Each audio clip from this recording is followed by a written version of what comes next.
ہماری نئی نسل بڑی پریشان ہے، ڈبل مائنڈیڈ ہے، ان کے پاس فیصلے کی قوت نہیں ہے۔ یہ بیچارے کہتے ہیں کوئی کچھ کہہ رہا ہے، کوئی کچھ کہہ رہا ہے، کچھ سمجھا رہا ہے، ہم کدھر جائیں؟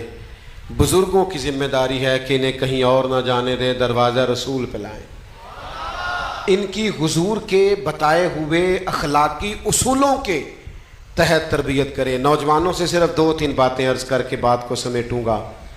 ایک تو اپنی طبیعت میں تحمل لائیں، حضور کی زندگی میں بہت بردباری ہے، برداشت ہے، جلد باز نہ بنے۔ اگر ابھی مستقبل بڑا روشن نظر نہیں آ رہا تو تھوڑا انتظار کریں، اللہ بڑا ہی قریب ہے، بڑے رستے کھول دیا کرتا ہے۔ دوسری میں آپ سے گزارش کروں گا، بڑے درد مندانہ دل کے ساتھ، بڑے ذوق کے ساتھ آپ کی خدمت میں عرض کروں گا کہ مسواک بھی حضور کی سنت ہے، داڑھی بھی سنت ہے، امامہ بھی سنت ہے، لیکن سب سے پہلی ادا جس سے حضور کا پہچان ہوئی تھی نا لوگوں کو، وہ صادق اور امین ہونا ہے۔ جھوٹ نہیں بولنے زندگی میں، اس سے انسان کا وقار چلا جاتا ہے۔